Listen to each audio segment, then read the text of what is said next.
అందరు బాగున్నారండి? ఆరోగ్యంగా ఉన్నారా? ఆరోగ్యాన్ని బట్టి చేతులెత్తి దేవునికి స్తోత్రాలు చెప్దాం. హల్లెలూయా, హల్లెలూయా. మంచిది. ఈ ఉదయకాల ఆరాధనలో 2 వారాలు లేని నేను బయట జరిగిన కొన్ని కార్యక్రమాలను బట్టి బయటకు వెళ్ళవలసి వచ్చింది. 2 వారాలు 2 ఆరాధనలో మాత్రమే ఉన్నాను. ఆరాధనలో దేవుని దాసుడు యోసేపే నడిపించాడు. ఈ 3వ వారం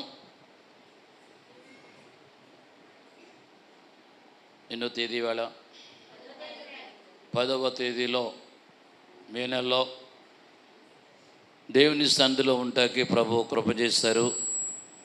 విపరీతమైన గాల్పులు వేస్తున్నాయి. చాలా వీటి ఎక్కువగా వస్తుంది. పేపర్ ట్రీట్మెంట్ ఏమి ఇస్తారంటే ప్రతిరోజు ఎక్కువ ఎండను తిరగొద్దు, ఎక్కువ ఎండ తిరుగుట ద్వారా కొన్ని అనారోగ్యాలు చోటు చేసుకుంటున్నాయి అని వాళ్ళు ట్రీట్మెంట్ ఇస్తున్నారు. అయితే మనకున్నటువంటి కొన్ని పనులు కారణాన్ని బట్టి తిరగటం తప్పదు. అయినప్పటికీ మనం జాగ్రత్తలు పాటించడం చాలా మంచిది. దేవునికి స్తోత్రం. హల్లెలూయా. ఈరోజు సమాధి నుండి లేచిన యేసయ్య నేను తీసుకున్న అంశం. కొంతమంది అనుకోవచ్చు, ఈస్టర్ అయిపోయి ఇంకా చాలా కాలం అయిపోయింది కదండి, ఇంకా సమాధిని గురించే టాపిక్ తీసుకుంటున్నారేంటి మీరు అనొచ్చు. సమాధిని గురించి కానీ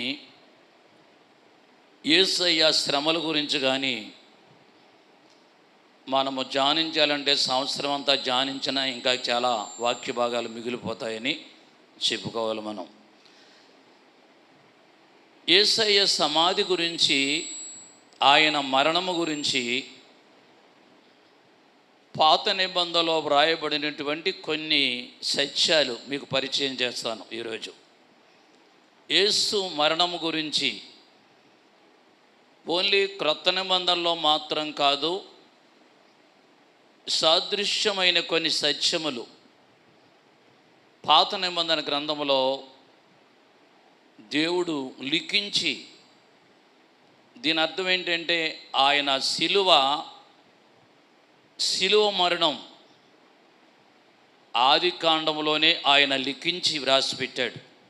అది ఎక్కడంటే మనకు తెలుసు బాగా. ఆదాము అవ్వలు పాపము చేసినప్పుడు దేవుడు ఆదాముతో అవ్వతో సర్పముతో కూడా మాట్లాడుతూ ఆదాముకి అవ్వకి క్షమాపణ ఇచ్చాడు, కానీ సర్పానికి క్షమాపణ ఇవ్వలేదు.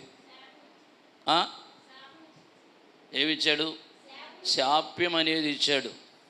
అంటే ఇంకది క్షమాపణ వేడుకోలేదు, వేడుకున్న క్షమించే పద్ధతి ఆయన దానికి ఇవ్వలేదు. అయితే ఆదామవ్వలు చేసిన పాపాన్ని బట్టి ఒక బలియాగము అర్పించాడు. అక్కడ మనము ఆది కాండం 3:21 చూస్తే ఉంది. ఇప్పుడు తీయక్కర్లేదు, మీరు చూసుకోండి. తర్వాత వారిద్దరికీ చర్మపు చెక్కాయలు చేయించి తొడిగించాడు అని వాక్యంలో ఉంది. చర్మపు చొక్కాయి అనేది ఎలాగొస్తుంది? ఒక పొట్టేలు గొర్రె వధించబడినప్పుడు దాని రక్తముతో ప్రాయశ్చిత్తం చేసినప్పుడు తప్ప చర్మపు చొక్కాయలు చేయించడం అనేది, దేవుడు నిజంగా చర్మంతో చొక్కాయలు చేయించాడంటే ఆయన ఎంత జ్ఞానము గలవాడో దాన్ని బట్టి మనకి అర్థమవుతుంది అక్కడ. దేవుని స్తోత్రం. అందుకే ఆది కాలంలో కొంతమంది చరిత్రలు మనం చూస్తే అరణ్య ప్రాంతంలో తిరుగుతూ మరి జంతు చర్మాలు, పులి చర్మాలు, సింహం చర్మాలు, కొన్ని చర్మాలు వాళ్ళు కప్పుకొని తిరిగినట్లు మనం చరిత్రలో మనం చూస్తూ ఉంటాం. అంటే ఇక్కడ బలి అర్పించబడ్డటువంటి బలి పశువు ఎవరంటే రక్షకుడైన యేసయ్యే, పొట్టేలు. దేవుని స్తోత్రం. అంటే ఆదామవ్వలు చనిపోయిన వెంటనే ఆయన చేసింది ఏంటంటే, నీవు మార్గమును దాటాలంటే అగాధములో నుంచి పరలోకం స్వర్గానికి లేక పరదేశకు నువ్వు చేరాలంటే నేనే బలవుతున్నాను నీ కోసం అని ఆదిలోనే యేసయ్య బలైపోయాడు. ఇప్పుడు జగతి పునాదికి ముందే అంటాడు, జగదుత్పత్తికి ముందే ఆయన బలయ్యాడని చెప్తాడు వాక్యాలు మనం చూస్తే. దేవునికి స్తోత్రం, హల్లెలూయా. సరే, ఈరోజు ఒక వచనాన్ని మనం పరిశుద్ధ గ్రంథంలో చదువుదాం. అందరూ కూడా బైబిల్ తెరవండి. పరిశుద్ధ గ్రంథంలో భక్తుడైన మార్కు రాసిన సువార్త 15వ అధ్యాయం. మార్కు సువార్త 15వ అధ్యాయం 9వ వచనాన్ని ఒకసారి చదువుదాం. ప్రధాన యాజకులు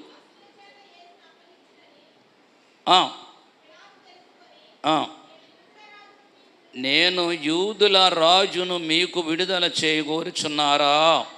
ఇక్కడ మనకు కనపడేది ఏంటంటే ప్రధాన యాజకులు అసూయ చేత యేసును అప్పగించిరి.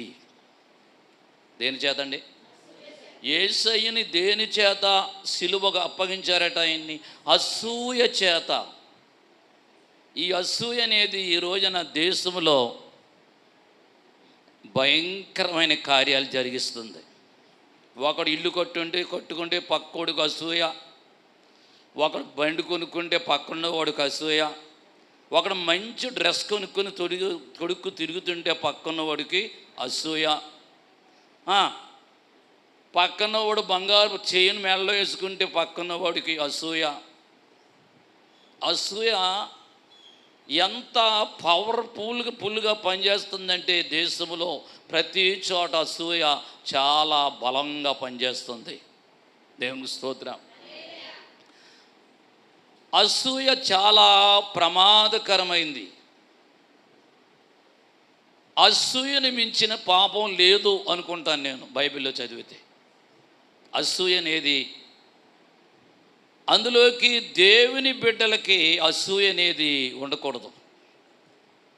రక్షణ పొంది నీవు యేసునామాను ధరించుకొని నీవు ఆయన మార్గములో నువ్వు కొనసాగుతూ నువ్వు అసూయ పడుతున్నావంటే,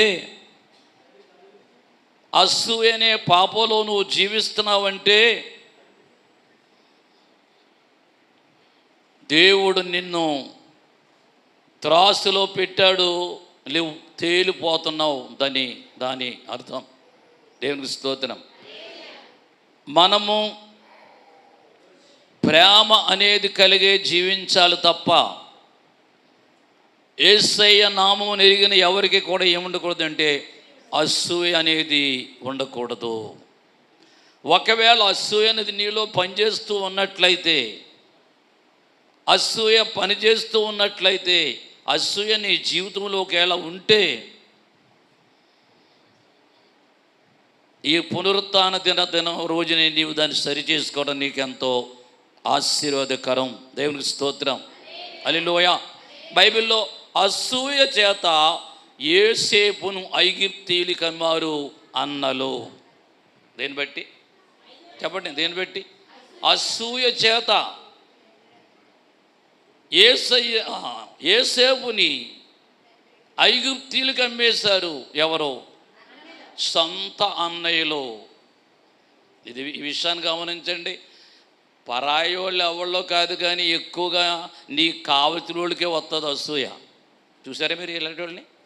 ఏమా కావలసిన వాళ్ళకే వస్తుంది అసూయ. తమ్ముడు బాగుంటే అన్నయ్యకే వచ్చేది అసూయ. కొడుకు బాగుంటే తండ్రికి కూడా అసూయ వచ్చేది కొన్ని కుటుంబాల్లో. అక్క బాగుంటే చెల్లి వచ్చుకోదు, చెల్లి బాగుంటే అక్క వచ్చుకోదు. చూసుకొని తడుముకోండి ఒకసారి మీరు. అసూయ చేతనే ఇక్కడ అక్క చెల్లి చాలామంది ఉన్నారు. శ్రావణం ఉంది, వాటి చెల్లిని కూడా చూశానండి విజయవాడ నుంచి. ఎప్పుడు వచ్చిందో మరి. దేవుడు ఆ బిడ్డను ఆశీర్వదించుగాక. అంటే వాళ్ళిద్దరికి అసూయ ఉందని చెప్పట్లేదేమో, చాలా ప్రేమించుకుంటారు వాళ్ళిద్దరు, చాలా సమాధానంగా ఉంటారు. కానీ అసూయ సాధారణంగా కొన్ని కుటుంబాల్లో కనబడదు, ప్రేమిస్తున్నట్టే ఉంటారు. అమ్మా దీనికి చిత్రాలు వచ్చేసాయి, ఈ మధ్యని ఏవి వచ్చేసాయి, దీనికి బాగా చిత్రాలు వచ్చేసి సోకు ఎక్కువైపోతుంది ఈ మధ్య దీనికి అని అది లోపల పనిచేస్తుంది, బయటికి రాదు. మళ్ళీ బయటికి వస్తే బాగోదు కదా. బాగుంటుందా? బాగోదు. దేవుని స్తోత్రం. ఐగుప్తీయులకు అమ్మి వేశారు. ఒకసారి చూద్దాం పరిశుద్ధ గ్రంథంలో ఆదికాండం 41 అధ్యాయం తీయండి. అసూయ అనేది నేను తీసుకున్న అంశం వేళ అది ఎలా పనిచేద్దో కొన్ని విషయాలు చెప్తాను మీకు. పరిశుద్ధ గ్రంథంలో 41 అధ్యాయం ఆదికాండం 41 అధ్యాయం 41 నుండి 45 వరకు గట్టిగా చదవండి ఒకళ్ళు. మరియు పరో చూడుము, ఐగుప్తు దేశం అంతటి మీద నిన్ను నియమించి ఉన్నానని యోసేపుతో చెప్పెను. మరియు పరో తన చేతినున్న తన ఉంగరము తీసి యోసేపు చేతికి పెట్టి సన్నపు నార బట్టలు అతనికి తొడిగించి అతని మెడకు బంగారు గొలుసు వేసి తన 2వ రథం మీద అతని ఎక్కించెను. అప్పుడు వందనము చేయుడని అతని ముందర జనులు కేకలు వేసిరి. అట్లు ఐగుప్తు దేశం అంతటి మీద అతని నియమించెను. మరియు ఫరో యోసేపుతో, ఫరోను నేనే, అయినను నీ సెలవు లేక ఐగుప్తు దేశమందంతటా ఏ మనుషుడు తన చేతినైనా కాలినైనా ఎత్తకూడదని చెప్పెను.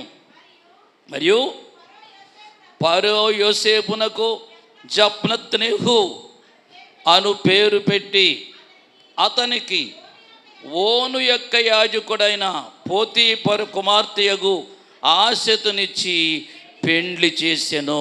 గట్టిగా ఒకసారి చప్పట్లు కొట్టి ప్రభు నామాన్ని మహిమపడదాం. హల్లెలూయా. చెరసాలలో నుండి యోసేపు, గమనించాలి చెప్పే మాటలు ఇక్కడ. ఇప్పుడు యోసేపు ఎక్కడి నుంచి వచ్చాడు? ఫరో దగ్గరికి చెరసాలలో నుంచి వచ్చాడు ఇక్కడికి. చెరసాల ఎప్పుడైనా చూసారా మీరు? చెరసాలలో ఉన్నవాళ్ళ దగ్గరికి ఎప్పుడైనా వెళ్ళారా? చెరసాలలో ఉన్నవాళ్ళు ఎలాగుంటారా? చిలుకు బట్టలు వేసుకుని టిప్ టాప్గా ఉండి అత్తరు సెంటు రాసుకొని పౌడర్ రాసుకొని రోజా సన్నపనార వస్త్రాలు బాగా కట్టుకొని సుఖంగా కూర్చుంటారా? చెప్పడన్నాం పూర్వం అయితే మరి ఇప్పుడు ఎలా ఉందో నాకు తెలియదు. వస్త్రాలు సరిగ్గా ఉండవు, భయంకరమైన వస్త్రాలు, మాసిపోయిన వస్త్రాలు, కంపు కొట్టే వస్త్రాలు. చెప్పాలంటే పాసుకే మోసం ఒకచోటే, శుభ్రత అనేది ఉండదు. నిజంగా 3 సంవత్సరాలు ఎంత నరకం అనుభవించి ఉంటాడో యోసేపు. చేతులెత్తి దేవునికి స్తోత్రాలు చెప్దాం. హల్లెలూయా. ఏమనిపించాడు? నరకానే అనుభవించాడు, ఓర్చుకున్నాడు, తట్టుకున్నాడు. ప్రభువా ఇది నాకు పరీక్ష అనలేదు దేవుడితో. పరీక్ష పెట్టావా అని దేవుడితో అనలేదు. సంతోషముగా ఉన్నాడు అక్కడ చెరసాలలో. దేవునికి స్తోత్రం. హల్లెలూయా. చెరసాల్లో నుండి యోసేపు సింహాసనానికి ఇశ్రాయేలీయుల సరిహద్దుల్లోనే ఆయన పేరు వ్యాపించెను. ఎక్కడ వ్యాపించింది ఆయన పేరు? ఇశ్రాయేలు సరిహద్దులోనే యోసేపు పేరు వ్యాపించింది. ఇక్కడ మన వాక్యములో చూస్తే చేతికి ఉంగరం పెట్టి మెళ్ళో చైను, బంగారపు గోల్డ్ చైన్ వేసి, ఇంకేంటి చక్కటి పట్టు వస్త్రాలు, రాజవస్త్రాలు ఆయనకి ధరింపజేసి, ఎవరో తండ్రి అయిన ఫరో నిజంగా యోసేపు స్థితికి వస్తాడని అనుకున్నాడంటారా? ఈ సరసాల్లోనే బగ్గిపోతానేమో నేను, నా పరిస్థితి ఏంటి అనుకొని ఉంటాడు. చేతులెత్తి దేవునికి స్తోత్రాలు చెబుదాం. ఇప్పుడు యోసేపుని దేవుడు ఎక్కడ పెట్టాడు? ఎత్తైన స్థలంలో దేవుడు పెట్టాడు. దేవునికి స్తోత్రం. అసూయతో తొక్కేద్దాం అనుకున్నారండి అన్నీళ్ళు 10 మందిని. ఎవరిని? యోసేపు. ఏం చేద్దాం అనుకున్నారు? తొక్కేద్దాం, తొక్కు పడేసేద్దాం, కనపడకుండా చేద్దాం అనుకున్నారు.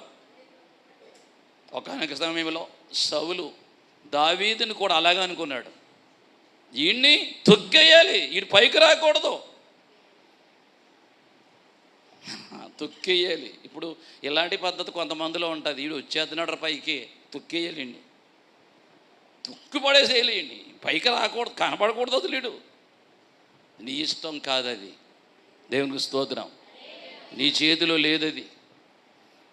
ఎంత దీనుడంటే దావీదు, బహుశా రాజులందరిలో ఎవడో కూడా అలాంటి సాత్వికమైన మనసు కలిగిన వాడు లేడు. నేను తీసుకున్న అంశం చాలా పెద్ద అంశం అవదో, కొన్ని విషయాలు మాత్రమే చెప్తాను. చేతులు దేవునికి స్తోత్రాలు చెప్దాం. హల్లెలూయ. తొక్కేయాలనుకున్నాడు, కానీ సౌలే త్రొక్కివేయబడ్డాడు. ఏమయ్యాడు? సౌలే త్రొక్కివేయబట్ట మాత్రమే కాదు, భయంకరమైన సావు చనిపోయాడు. కుక్క సావు చచ్చాడు చెప్పాలంటే సౌలు. కారణం అసూయ. చెప్పండి ఏంటి? అసూయ. దావీదు మీద సౌలుకి కలిగినటువంటి అసూయ. ఇది పైకి రాకూడదు, నేను రాజుని, ఈడెవడు రాజు అయిపోటాకి. సోదరి, ఉన్నవాళ్ళని లేని వాళ్ళైనా ఇప్పుడు కొంతమంది చెప్తాను, ఇది పరీక్ష ఫలితాలు వచ్చాయి కదా, ఈ ఎక్కువ మార్కులు వచ్చేవాడు మీద అసూయ వచ్చేది, తక్కువ మార్కులు వచ్చినోళ్ళకి. కనబడ్డారు మీకు పిల్లలు ఎక్కడనే? అయ్యో బాబోయ్, దీనికి 550 వచ్చేసాయి, దీనికి 570 వచ్చేసాయి. చూసి కప్పి కొట్టుంటుంది బహుశా, ఇది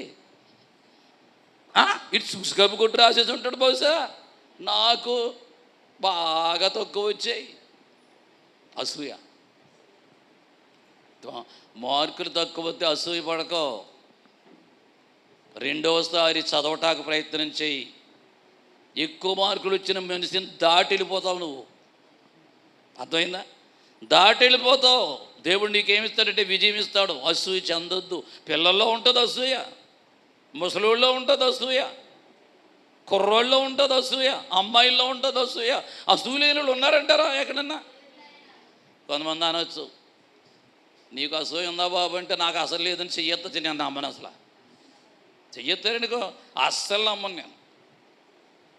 దేవునికి స్తోత్రం. హల్లెలూయ. ఒకసారి మత్తయి సువార్తలోకి వెళ్దాం. మత్తయి సువార్త 28వ అధ్యాయం. మత్తయి సువార్త 28వ అధ్యాయం.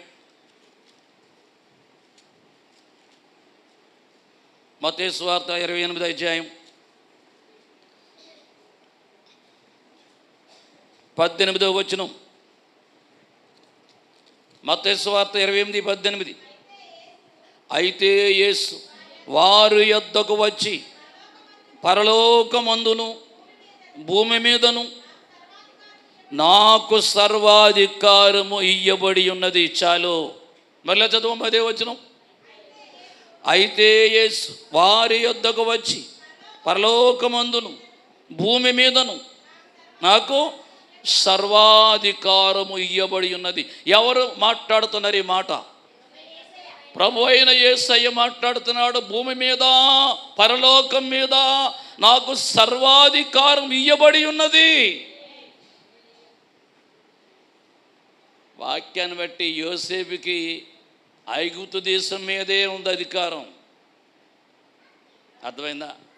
ఇక్కడ యోసేపుకి నేను యేసయ్యని పరిచయం చేస్తున్నాను. వీళ్ళిద్దరిలో ఉన్న సమకాలికమైన పద్ధతులు కనబడతాయి మనం చూస్తే ఇక్కడ. దేవునికి స్తోత్రం. మొత్తం ఐగుప్తు దేశం అంతటి మీద అధికారిగా చేశాడు ఫరో. ఎవరిని? యోసేపుని. దేవునికి స్తోత్రం. ఉంగరం పెట్టాడు, గోల్డ్ చైన్ వేశాడు, రాజవస్త్రాలు ధరించాడు, కూర్చోబెట్టాడు, పక్కన కూర్చోబెట్టుకున్నాడు. పైగాని ఎక్కడ? రెండవ రథం అన్నాడు. ఓ రథం మీద ఆయన కూర్చున్నాడు, రెండవ రథం మీద కూర్చోబెట్టాడు ఆయన్ని. నా కొడుకుని చూసి వందనాలు చేయండి అన్నాడు. అంత చప్పలు కొట్టేశారు మొత్తం అందరూ. ఎవరో? ఐగుప్తు దేశంలో ప్రజలంతా అక్కడే ఉన్నారు. దేవునికి స్తోత్రం. నిజంగా ఎన్ని అవమానాలకు గురయ్యాడమ్మ యోసేపు, ఎంత ఆక్షేపణకు గురయ్యాడు. చెరసాల్లో ఎంత ఏడ్చుంటాడు, కన్నీళ్ళు కార్చుంటాడు, వేదన పడి ఉంటాడు. ఈ 10 మందిలో ఎవరికైనా ఉన్నాయి ఈ బాధలో? లేవు. ఓర్పు నీకు మంచిది, ఓర్చుకోవడం నీ జీవితానికి మంచిది, సహనము నీ జీవితానికి మంచిది. కొంతమంది ఉంటారు ఆడవాళ్ళు అసలే ఓర్పు ఉండదు, వాళ్ళకి అసలే ఓర్పు ఉండదు. ఓ కసుబుసుమంటారు వాళ్ళ ఆయన మీద, లేరా? మగవాళ్ళు కూడా అమ్మాయి ఈ మగరాయిలను నమ్మకూడదు, వీళ్ళు ఉంటారు కొంతమంది. టైం అయిపోయింది, ఏంటి అయ్యిందా క్యారేజే? ఇదేమంటుంది, అయిపోయిందండి 2 నిమిషాలు కూర్చోండి బాబా, ఫ్యాన్ కింద 1 నిమిషం అయిపోద్దండి అంటుంది.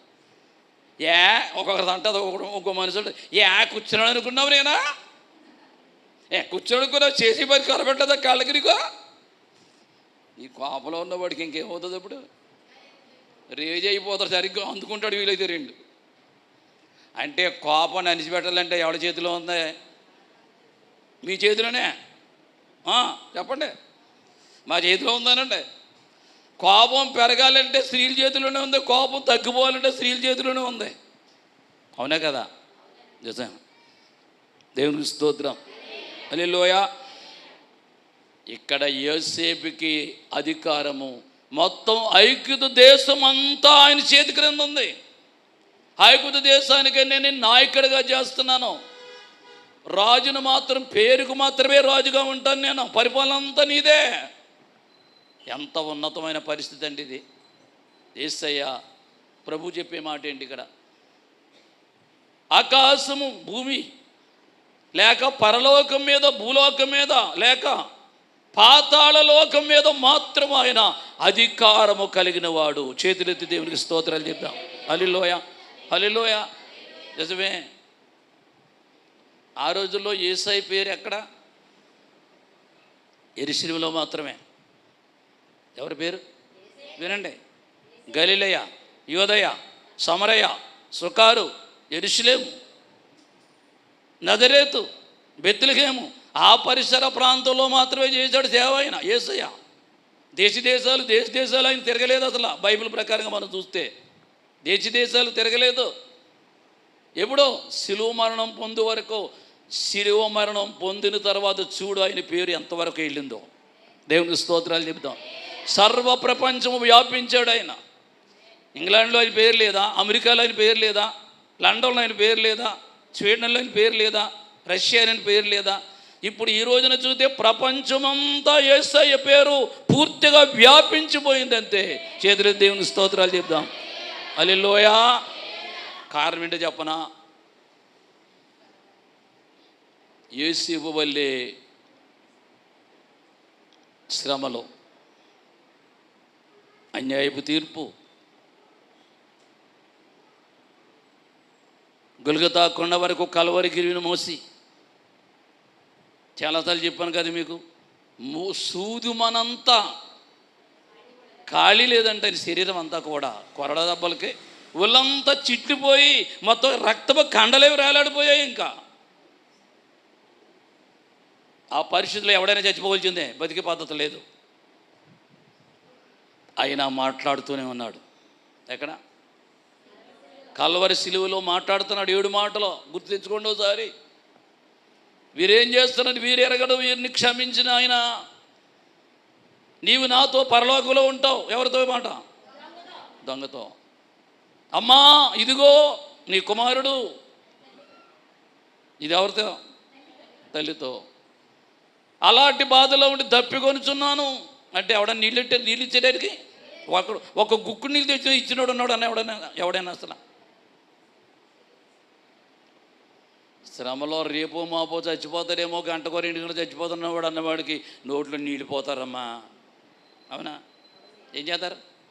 నోట్లో నీళ్ళు పోతారు. అట్టుకెళ్ళి ఈ నీళ్ళు తాగుతాడేమో, 1 గంట ఉంటాడేమో, అరగంట ఉంటాడేమో, చూద్దాం. సావనే ఇటు తొందరగా చచ్చిపోదాం మంచిది అనుకుంటారా? యేసయ్యకి జరిగింది ఏంటి అక్కడ? నరకం. దేవుని స్తోత్రం. హల్లెలూయా. ఇక్కడ మనం చూస్తే ప్రపంచమంతా ప్రభు పేరు వ్యాపించింది. ప్రభు పేరు తరువాత శిలువలో నుండి, సమాధి నుండి లేచిన తరువాత ప్రపంచమంతా వ్యాపించింది. యేసు కంటే యేసయ్య పేరు అధికముగా, యోసేపు కంటే యేసయ్య పేరు అధికముగా వ్యాపించింది. కారణం ఆయన సృష్టికర్త. దేవాది దేవుడు, నీ కోసం నా కోసం కల్వరి శిలువను మోసిన దేవుడు, ఆయన మరణమును జయించిన దేవుడు. దేవునికి స్తోత్రం. యేసేపు పేరు ఐగుప్తులో మాత్రమే ఉంది, క్రీస్తు పేరు ప్రపంచమంతా వ్యాపించింది. యేసు పునరుత్థానుడైన శక్తి చాలా గొప్పది. ఇందులో యేసయ్య పునరుత్థానములో ఉన్న శక్తి మామూలుగా చాలా గొప్పది. అసలు పునరుత్థానం అంటే ఏంటి తెలుసా మీకు?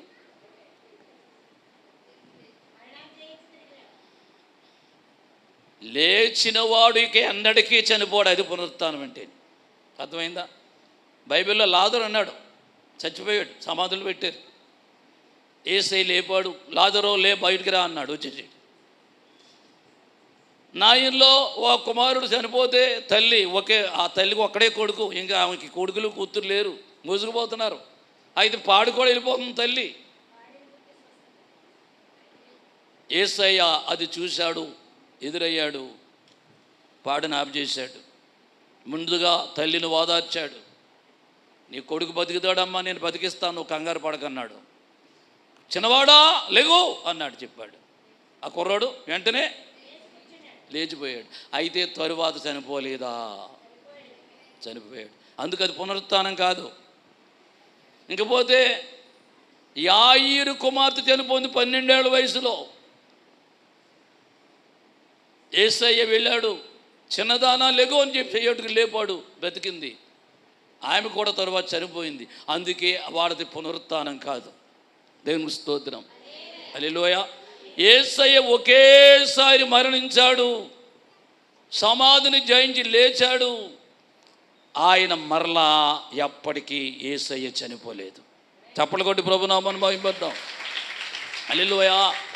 ఆయన ఇంకా ఎన్నటికీ చనిపోలేదు, బ్రతికే ఉన్నాడు. యేసయ్య అంటే సజీవుడు. యేసు క్రీస్తు రక్తముతో కడగబడ్డ నీవు ఆయన మధ్యాకాశానికి వచ్చే సమయాన్ని నువ్వు యథార్థంగా పరిశుద్ధంగా నీవు ఉంటే, నీతిలో ఉంటే, పరిశుద్ధతలో ఉంటే, మధ్యాకాశానికి వచ్చే నా సంగమా ఇక్కడికి ఎక్కి రండి అని పిలుస్తాడు. సంఘము అందరూ లేస్తారు, వారితో నువ్వు కూడా లేస్తావు. అంతే, ఇంక నీకు జీవితంలో చావు లేదు. అసలు ఆ పునరుత్థానం అంటే ఏంటి? క్షయమైన శరీరం అక్షయతను ధరించుకోవడమే పునరుత్థానం అంటే. అక్షయత అంటే ఇంకెప్పటికీ నశించందని దేవుని వాక్యం మనకి గుర్తు చేస్తూ ఉంది. దేవునికి స్తోత్రం. పునరుత్థాన శక్తి ఎంత గొప్పది బైబిల్లో చూద్దాం. లూకాసు వార్త 10వ అధ్యాయం. లూకాసు వార్త 10వ అధ్యాయం 19వ వచనం. లూకాసు వార్త 10:19. ఇదిగో పాములను తేళ్లను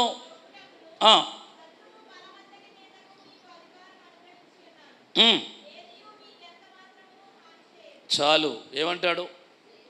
పాములు తేళ్ళు తొక్కడానికి, అది వెళ్ళి పాము తొక్కుంటే వెళ్ళమని కాదు. అమ్మాయి తోసపాము వచ్చేసిందనుకో, ఏమా నీ కొంప పక్క వచ్చేయిందనుకో, దేవుడు తొక్కమన్నాడు కదా, తొక్కుదండి. ఏం చేద్దే? ముద్దెట్టుకుంటుంది, నేను కావాలని భలే ముద్దెట్టుకుంటుందిలే, వేసేద్దే. ఇంకపోతే ఏంటి? తేళ్ళు. పాపం పూర్వకాలంలో సాధు సుందర్ సింగ్ తెలియక ఈ నీళ్లు కొట్టుకుపోతుంది, ఈ తేలు పాపం దీన్ని రక్షిద్దాం అనుకున్నాడంట. ఆయన మనసు అలాంటిది. ఎవరిదే? సాధు సుందర్ సింగ్ మనసు ఎంత చంటి పిల్లాంటి మనసు అనమాట అయింది.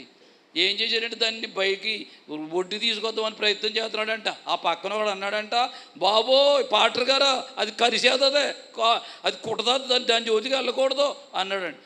మరి ఏదో కొట్టుకొని చచ్చిపోద్ది కదా, మరి అది ఏమంటాడంటే ఆయన, అది చచ్చిపోద్ది కదా, అది దాన్ని ఏదో ఒడ్డుకి తీసుకొని రక్షిద్దామని నేను వాడు బాబు విష జంతువాడు బాబోయ్ పొడి చేస్తుంది, అది దాని జోలికి వెళ్ళకూడదు. యేసయ్య మనసు అలాంటిదే. దుర్మార్గుల్ని యేసయ్య ప్రేమించాడు, హాని చేసేవారిని ప్రేమించాడు, కొరడాలతో కొట్టిన వారిని ప్రేమించాడు, క్యాండర్కి చీ అని ఉమ్ములూస్తున్న వారిని యేసయ్య ప్రేమించాడు. శిలువ మరణానికి అప్పగించిన ఇస్కరియోతు యూదాను ముద్దు పెట్టుకున్నాడండి. అమ్మా ఏం చేశాడు? ముద్దు పెట్టుకున్నాడు.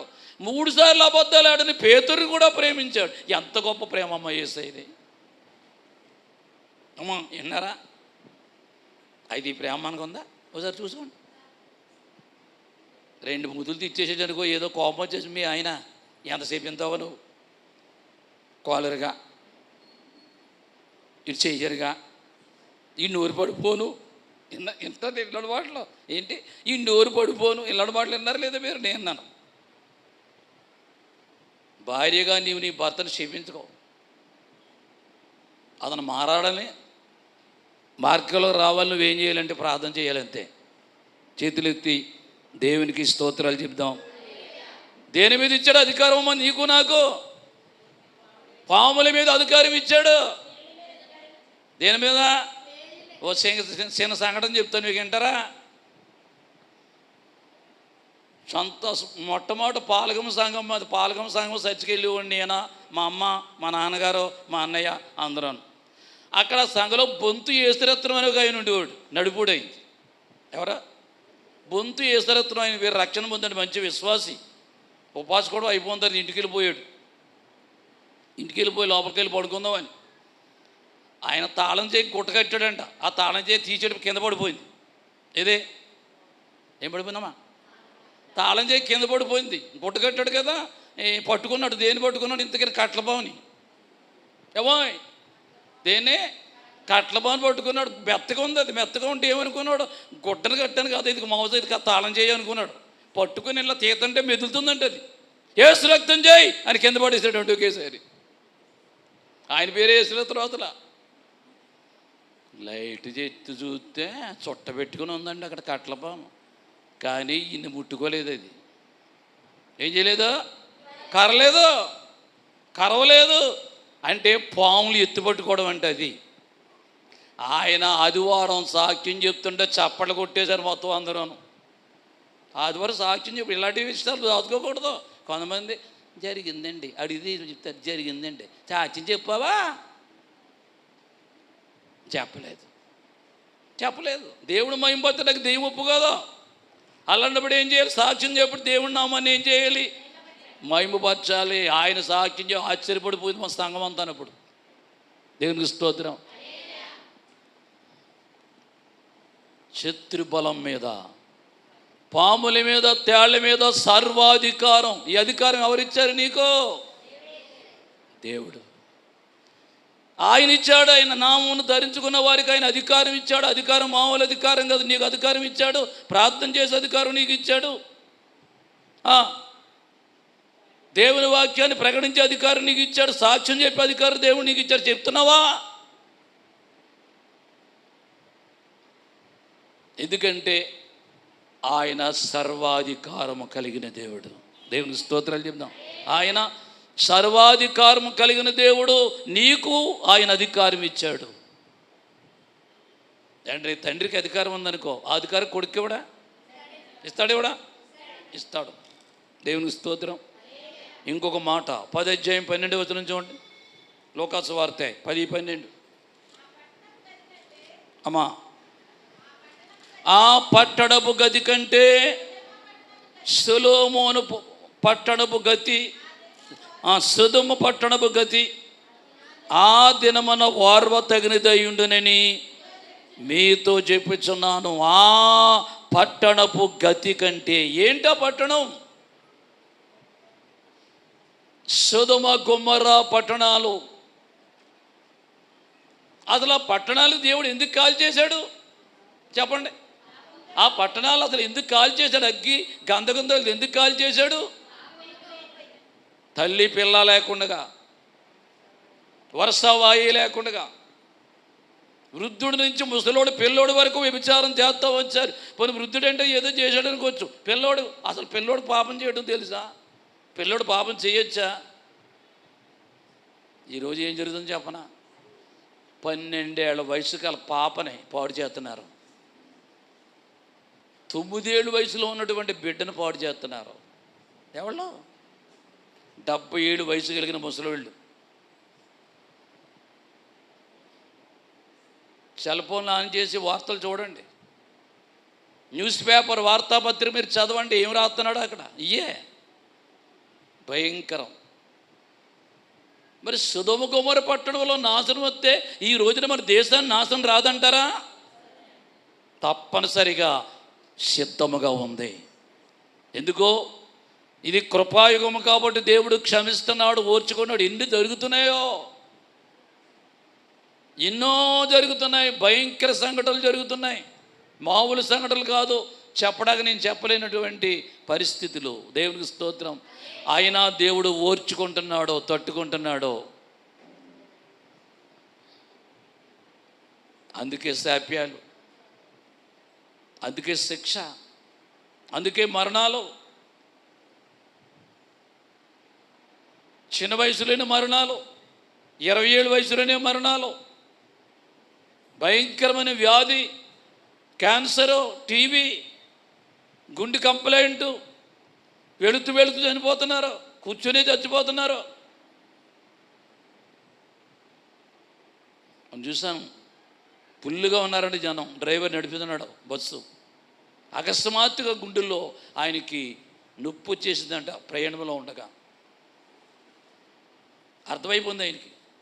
గబగబగా పక్కన పెట్టేసాడు బస్సు. అలాగా 10 నిమిషాల్లో చనిపోయాడు అంతే.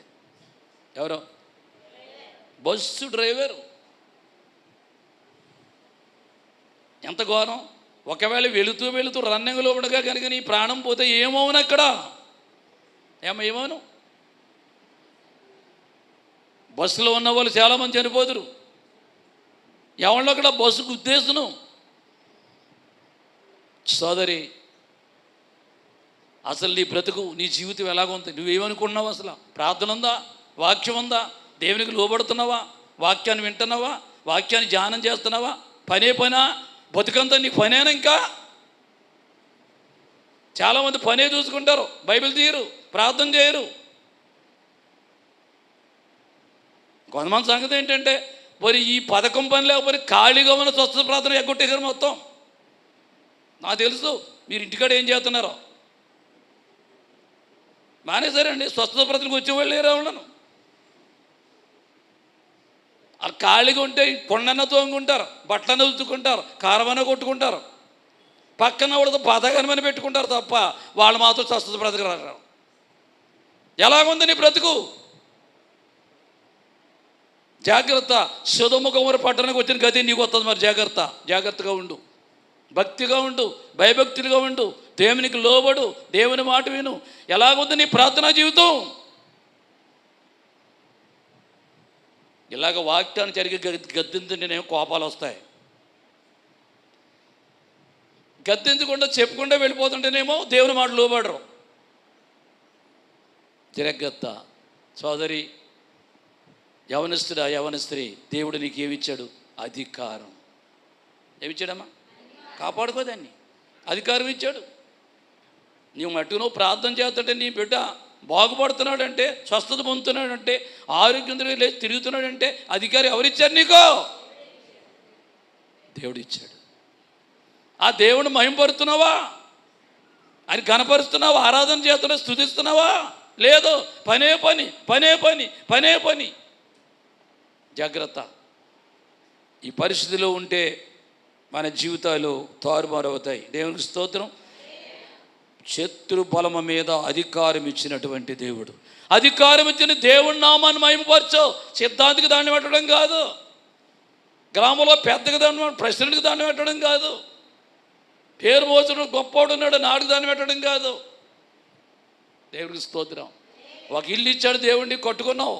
ఎవరిచ్చారు అది నీకు? సిద్ధాంత్ గారు ఇచ్చాడా? నీకు 1000 రూపాయలు ఇస్తాడు ఎవడన్నా అడిగితేనే? అప్పు 1000 రూపాయలు ఎవడన్నా అప్పు ఇస్తాడు నీకు? అసలు నీతో ఆయన ఉన్నాడు, నువ్వు బాధపడుతున్నావు కాబట్టి పక్కన వాడికి జాలి కలిగించి ఆ డబ్బులు నీకు ఇవ్వటానికి కృప చేశాడు దేవుడు. ఆయన మహిమపడుతున్నావు, మరి మహిమపరచాలి. దేవునికి స్తోత్రాలు చెప్దాం. క్రీస్తు సమాధి నుండి పరలోకాన్ని ఎగిసి వెళ్ళిపోయాడు. లేరండి, ఎక్కడి నుంచి? క్రీస్తు సమాధి నుండి పరలోకానికి ఎగసి అంటే మాట ఎగస్ అంటే రాత్రి చెప్పాను మీకు. ఎగస్ అంటే ఏంటి? ఎగస్ అంటే ఉన్నపాడంగా పైకి పరలోకానికి వెళ్ళిపోయాడు. పరదైసుకి ఆరోహణము, అవరోహణము. ఆరోహణం 2 రకాలు, ఆరోహణము, అవరోహణము. ఆరోహణం అంటే కిందకి, ఆరోహణం అంటే పైకి. దేవునికి స్తోత్రం. ఎంతవరకు ఎవడన్నా చచ్చిపోయినాడు కిందకి వెళ్ళాడా? బతికి ఎవడెళ్ళలేదు, పైకి వెళ్ళలేదు. చెరసాలలో ఉన్న యోసేపు పేరు, చెరసాల నుండి బయటికి వచ్చిన తర్వాత యోసేపు పేరు వేరు. అర్థమైందా? చెరసాల్లో ఉన్నప్పుడు యోసేపు పేరు వేరు. మళ్ళీ చెప్తున్నాను, చెరసాల్లో ఉన్నప్పుడు యోసేపు పేరు వేరు. చెరసాలలో నుంచి ఐగుప్తు దేశానికి వెళ్ళినప్పుడు యోసేపు పేరు వేరు. ఏంటో వేరు చెప్పారా? వేరేంటో. ఈ చెరసాలు దేని గుర్తు చెప్పనా?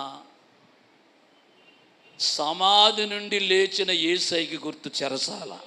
అర్థమైందా? చెరసాల దేని గుర్తు అంటే సమాధి నుండి లేచి పైకి వచ్చిన యేసయ్య గుర్తు ఈ చెరసాల. దేవుడు ఎలా పాయింట్ కలిపాడో చూడండి అక్కడ. దేవునికి స్తోత్రం. చెరసాల్లో ఉంటే తిండి ఉందా? ఆహారం ఉందా? శుభ్రత ఉందా? మంచి బట్టలు ఉన్నాయా? ఎక్కడెక్కడ ఏమన్నా అమ్మ డబల్ కాడ మంచం ఉందమ్మా పడుకోడగా చెరసాల్లో? పైన ఫ్యాన్ ఉందా? ఏసీ ఉందా? ఏసీలో ఉన్నవాడికి ప్రార్థన లేదు ఇప్పుడు, పరుపు ఉన్నవాడికి ప్రార్థన లేదు ఇప్పుడు. అన్ని ఏర్పాట్లు బాగా ఉంటే బాగా మీరిపోతున్నారు కొంతమంది. కానీ వద్దంటే 2-3 సంవత్సరాల కష్టాల్లో ఉన్నాడు. ఎవరు? యోసేపు. టైం వచ్చింది. ఏమొచ్చింది? టైం వచ్చింది. యోసేపుని బయటికి తీసుకురండి. ఎవరిని? నేను అన్నట్టు ఇలా సిరాగ్గా వెళ్ళి ఉండడు. బహుశా పక్కన్న ఖైదీలు అడిగారు, ఎక్కడికి వెళ్తున్నావు నువ్వు యోసేపుని? నేనా? నన్ను రాజు ఫరో గారు పిలిచాడు కాబట్టి వెళ్తున్నాను. మళ్ళీ వస్తావు కదా అప్పుడు అన్నాడు.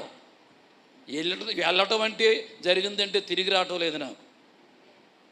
బహుశా అనుకుంటాను నేను, శుభ్రంగా పెరిగిపోయిన గడ్డమంతా శుభ్రంగా గీసుకుని అమ్మా చక్కటి సబ్బుతో స్నానం చేసి మంచి తెల్లటి వస్త్రాలు తొడుక్కొని నేను అనుకుంటాను పెళ్లి కొడుకులేకి వెళ్ళాడేమో పరువు దగ్గరికి అనుకుంటున్నాను నేను.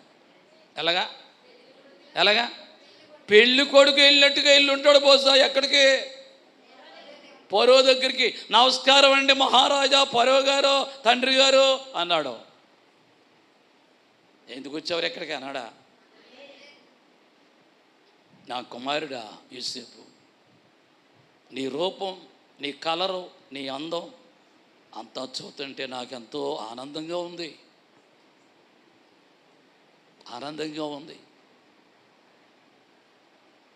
సమాధిలో నుండి యేసయ్య లేచిన విధానం చూద్దాం ఒకసారి.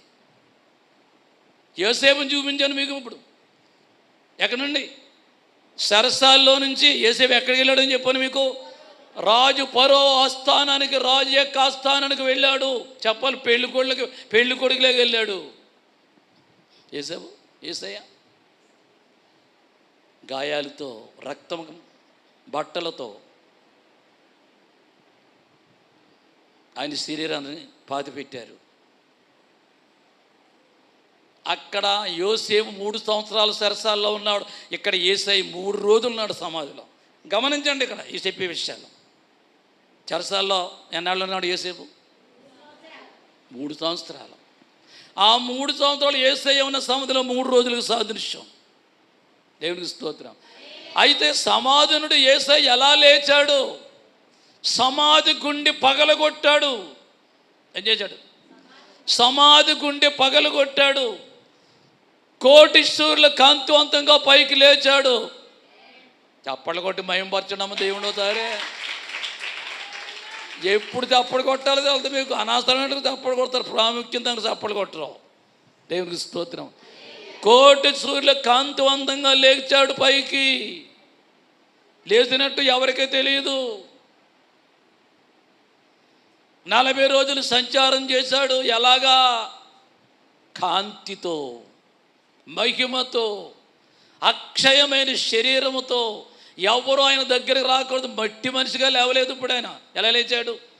మహిమతో కూడిన మహిమ శరీరంతో యేసయ్య సూర్యకాంతిని మించి యేసయ్య పైకి లేచాడు. చేతులెత్తి దేవునికి స్తోత్రాలు చెప్తాం. హల్లెలూయా, హల్లెలూయా. చప్పలు కొట్టి ప్రభు నామాన్ని మహిమపడతాం ఒకసారి. హల్లెలూయా, హల్లెలూయా, హల్లెలూయా. ఆయన మహిమ గురించి చెప్తూ ఉండగా దేవుడు తన శక్తితో నింపాడు. పెట్టనే దేవుని మహిమతో నింపాడు. అవును, దేవునికి స్తోత్రం. ఆయన మహిమ కలిగిన, శక్తి కలిగిన దేవుడు. దేవునికి స్తోత్రాలు చెప్తాం. హల్లెలూయా. ఇక్కడ సమాధి, సమాధి చెరసాల గుర్తు. చెరసాల ఒక రకంగా సమాధికి సాదృశ్యంగా ఉంది. టైం అయిపోయింది, ముగిస్తాను. సమాధిలో ఉన్న క్రీస్తు, సమాధి నుండి లేచిన క్రీస్తు, సమాధిలో ఉన్న క్రీస్తు, సమాధి నుండి లేచిన క్రీస్తు. గమనించాలి. చెరసాల్లో ఉన్న యోసేపు చెరసాలు జయించి లేచి ఫరో దగ్గరికి వెళ్ళిన యోసేపు. ఇక్కడ సమాధిలో ఉన్న యేసయ్య సమాధిని జయించి ఆయన అందరి మధ్య కోటి సూర్యవంతంగా ప్రకాశిస్తూ తిరిగిన యేసయ్య. ఎంత తేడా ఇద్దరికనే! ఎంత తేడా అమ్మా! గమనించవా? గమనించవా? దేవుని మహిమ. మరణము ఆయనను బంధించలేదు. మరణం ఆయన ఏమీ చేయలేదు. అందరినీ ఓడించాను, అందరిని చంపేశాను, బాబో నీకు దండం పెడతాను, నా దగ్గరికి రాక బాబోయ్ అందంట యేసయ్యని చూసి. ఎవరో మరణం, నీకు దండం పెడతాను బాబో, నా దగ్గర రాకో. గడగడగడ వణికిపోయిందంట మరణం. ఎవరిని చూసి? యేసయ్యని చూచి. దేవునికి స్తోత్రం. హల్లెలూయా. అధికారులు, రాజకీయవేత్తలు, పెద్ద పేరుగాంచిన వాళ్ళు, అధికారులు, పేరుగాంచిన వాళ్ళు, ది గ్రేట్ అలెగ్జాండర్ లాంటి వ్యక్తిని, ఇంకా గొప్ప గొప్ప వాళ్ళు అందరిని పొట్టన పెట్టుకుంది. ఏది? మరణం. మరి యేసయ్యను కూడా పొట్టన పెట్టుకోవాలి కదమ్మా. ఎందుకు పెట్టుకోలేదు? ఒకే సమాధానం, యేసయ్యలో పాపము లేదు. చెప్పండి అందరూ. యేసయ్యలో, ఆయనలో పాపము లేదు, పరిశుద్ధుడు, నీతిమంతుడు. దేవునికి స్తోత్రం. అందుచేతనే మరణమైన జోలికి రాలేదు, రాటకు అధికారమో లేదు. దేవునికి స్తోత్రం. ఆయన సమాధి నుండి ఎక్కడికి వచ్చాడు? ఫరో రాజు దగ్గరికి వచ్చాడు. యేసయ్య సమాధిని జయించి 40 రోజులు సంచారము చేసిన తర్వాత ఎక్కడికి వెళ్ళాడు? తండ్రి ప్రక్కని ఆసీనుడయ్యాడు. దేవునికి స్తోత్రం. ఎక్కడ? తండ్రి ప్రక్కని ఆసీనుడయ్యాడు. యోసేపు ఫరో ప్రక్కన కూర్చున్నాడు 2వ రథం మీద. ఇవన్నీ లోతైన మర్మాలు, మీరు సరిగ్గా గమనించాలి మీరు. దేవునికి స్తోత్రం. యోసేపు ఎక్కడ కూర్చున్నాడు? ఫరో 2వ రథం మీద కూర్చోబెట్టాడు, పక్కన కూర్చున్నాడు. యేసయ్య తండ్రి ప్రక్కన కూర్చున్నాడు వెళ్ళిపోయి పరలోకములో. ఇంకో మాట ఉంది. ఈ మాట కొన్ని విషయాలు గుర్తు చేసి నా వర్తమానాన్ని ముగిస్తాను. దేవుని స్తోత్రం. 2వది 41, 42 చదవండి ఒకసారి. ఈ మాట కొంత వివరించి ముగిస్తాను దయచేసి. ఆదికాండం 41, 42. ఆదికాండం 41, 42.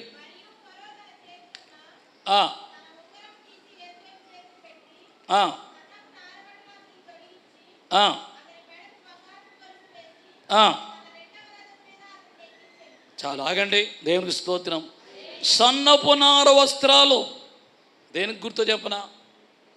పరిశుద్ధ జీవితానికి గుర్తు. చెప్పలు కొడతాము ఒకసారి. దేనికి గుర్తు? సన్నపు నార వస్త్రాలంటే పట్టు వస్త్రాలు. దీనికి మరో పేరేంటి? పట్టు వస్త్రాలు. ఇది దేని గుర్తు అంటే ఆయన పరిశుద్ధుడైన దేవుడు. ఆ వస్త్రాలు ధరించే అధికారం యేసయ్యకి మాత్రం లేక యోసేపుకు మాత్రమే ఉంది. అర్థమైందా? ఎవరికి లేదు. ఏమంటే రాజ్యంలో ఇంకా ప్రాముఖ్యమైన మంత్రులు ఉండుంటారు. ఫరో గారికి ఉండరా? ఏమండి ప్రాముఖ్యమైన మంత్రులు ఉండరా? సైన్యాధిపతులు వాళ్ళకి ఎవరికైనా తొడిగాడా? లేదా? ఎవరు తొడిగాడు?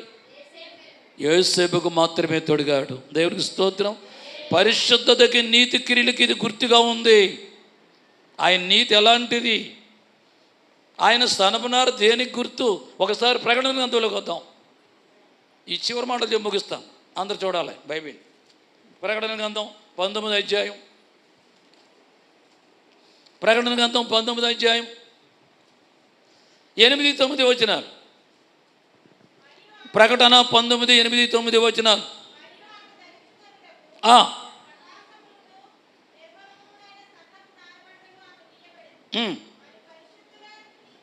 పరిశుద్ధుల నీతి క్రియలు.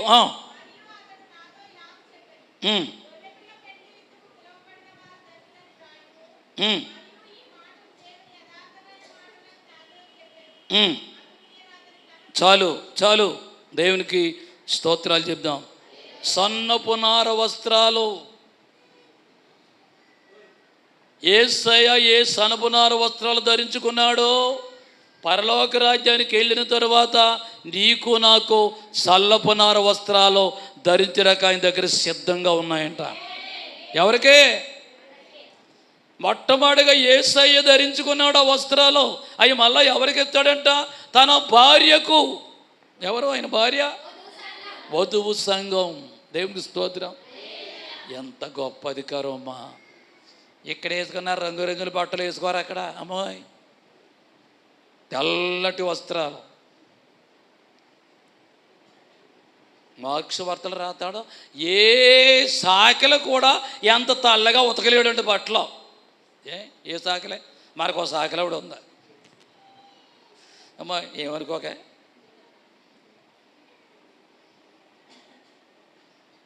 అందులో కరులు వస్తాయి. ఆ కరులు పోవడానికి ఏం చేస్తారు వీళ్ళు? కిరసనాలు. ఏమేతారమ్మా? సోడా.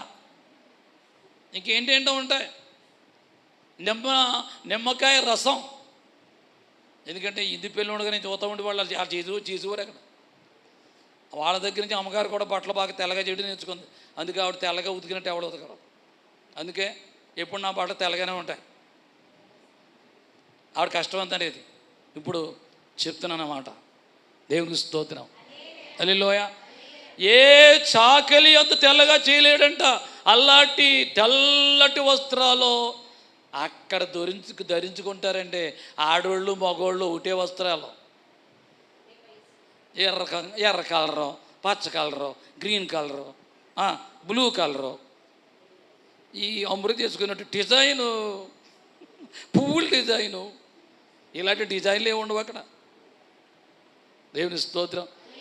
పరిశుద్ధ బాల రోజున మీరు చాలామంది తెల్లడ బట్టలు వేసుకుని వస్తారు. ఎంత అందంగా కనపడతారో మీరు నాకు. అవునమ్మా? ఈ తెల్ల చీర కొట్టుకుని తెల్లబట్టు కొట్టుకుని వస్తుంటే ఎంత అందంగా కనపడతారో, ముద్దుగా కనపడతారు. ఎంత బాగున్నారా నా బిడ్డలు అనుకుంటాను నేను. తెలుపులో ఉన్న అందం.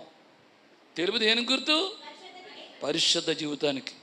సన్నపునార వస్త్రాలు నీతి క్రియలకి గుర్తుగా కనపడుతూ ఉంది. దేవునికి స్తోత్రం. హల్లెలూయా. ఆయనలో నడుచుకుంటే నీకు నీతి కలుగుతుంది. ఈ లోకంలో నీతిమంతుడు ఎవరో? యేసు మాత్రమే. దేవునికి స్తోత్రం. ఆయన మాట ప్రకారంగా నువ్వు జీవిస్తే నీకేం కలుగుతుంది? నీతి కలుగుతుంది. దేవునికి స్తోత్రం. జననము లేఖనానుసారం, సిలువ వేయబడ లేఖనానుసారంగా, పునరుత్థానము లేఖనానుసారం, పాత నిబంధనలో ప్రతి విషయము యేసయ్యలో నెరవేరింది. ఉదయము 9 గంటల నుండి సాయంకాలం 3 గంటల వరకు ఆయన 6-7 మాటలు పలికి 6 గంటలో ఎక్కడున్నాడు? శిలువ పైన. యజ్ఞ పశువును ఉదయం వధించాలి. ఎందుకు ఉదయమే ఆయన సిలువేశారంటే చరిత్ర ప్రకారం, ధర్మశాస్త్రం ప్రకారం, పాత నిబంధన ప్రకారం యజ్ఞ పశువుని ఉదయకాలమే చంపేయాలంట. అమ్మా ఎప్పుడు చంపాలి? ఉదయకాలమే చంపేయాలంటే యజ్ఞ పశువుని. ఇప్పుడు యజ్ఞ పశువు ఎవరు? ప్రభు అయిన యేసయ్య. ఉదయకాలం నుంచి సాయంకాలం వరకు ఉండాలంట ఆ యజ్ఞ పశువు. ఉదయం వధించాలి. అందుకే క్రీస్తు ఉదయం 3 గంటల నుండి శ్రమ అనుభవించాడు. ఉన్న విషయాల్లో నేను మీకు 2 విషయాలు చెప్పాను. వాక్యంలో టైం అయింది, ముగిస్తున్నాను. నేను ఇక్కడ నోట్ చేసిన ప్రసంగంలో ఇంకా 5 విషయాలు ఉన్నాయి. వీలైతే తర్వాత దేవుడు నాకు సమయం ఇచ్చినప్పుడు మరొకసారి ఆ మాటలో బోధిస్తాను. దేవుని బిడ్డ, యేసయ్య శిలువ అంతరాత్మ తెలిసిందా ఇప్పుడు నీకు? యేసయ్య శిలువలో ఎన్ని మహిమలు ఉన్నాయో నీకు అర్థమైందా? ఎంత లోతైన విషయాలు ఉన్నాయో అర్థమైందా? యోసేపుకి యేసయ్య సాదృశ్యం, యోసేపు యేసయ్యకి సాదృశ్యం. యోసేపు ఎక్కడి నుంచి వచ్చాడు? చెరసాల్లోంచి బయటకు వచ్చాడు ఫరో దగ్గరికి. యేసయ్య సమాధి నుండి లేచి, సమాధి మరణమును జయించి పరలోకానికి ఆసీనుడయ్యి తండ్రి కుడి ప్రక్కని కుడి పార్శ్వమున ఆసీనుడయ్యాడు. దేవునికి స్తోత్రం. యేసేపుకి యేసయ్యకి దగ్గర సంబంధాలు ఉన్నాయి. సోదరి, ఈ మధ్యాహ్నం కాలం నీవు నీతిలో ఉండాలి, పరిశుద్ధతలో ఉండాలి. నీతి వస్త్రాలు నువ్వు ధరించుకోవాలి, నీతిగా జీవించాలి. అప్పుడు నీ జీవితాన్ని చేసి ఆయన ఆనందిస్తాడు, సంతోషిస్తాడు. మనం ఈ రోజున పరిశుద్ధులుగా, నీతిమంతులుగా సన్నటి వస్త్రాలు పరిశుద్ధ గుర్తైన చెప్పాలంటే రక్షణ వస్త్రం ధరించుకొని ప్రభువులో జీవిద్దాం. అట్టి భాగ్యం దేవుడు మనకు దయచేయను గాక. ప్రార్థన చేద్దాం. ప్రేమగల తండ్రి, నీకు స్తోత్రాలు. ఈ ఆరాధనలో నీతిమంతుడిన యేసేపు చెరసాలో నుండి రాజు ఆజ్ఞ ప్రకారముగా రాజు దగ్గరికి పెళ్లి కుమారుడు వలె సిద్ధపడి వచ్చాడు. నీవు కూడా గాయాలతో సమాధి చేయబడ్డా మహిమతో, దైవ మహిమతో, శక్తితో, కోటి సూర్యుల కాంతితో నువ్వు పైకి లేచి వచ్చావు. 40 రోజులు తిరిగావు. ఆరోగ్యమై పరలోకంలో తండ్రి కుడి ప్రక్కనున్నావు. నేను ఈ రోజున నీతి, పరిశుద్ధత, యథార్థత కలిగి అడుగు జాడల్లో నడిచి ఈ కుమార్తెలుగా, నీ కుమారులుగా తీర్చు. నీలో కొనసాగి యోగ్యత అందరికీ దయచు. ఈ మొదటి ఆరాధనలో కూడిన బిడ్డలందరినీ దీవించండి. మహిమా ఘనత పొందండి. యేసు పరిశుద్ధ నామములో ప్రార్థించి వేడుకొంచిన మా పరమ తండ్రి. ఆమేన్, ఆమేన్. Thank you. అందరి దేవుడు మిక్కులుగా ఆశీర్వదించుగాక. ఆమేన్.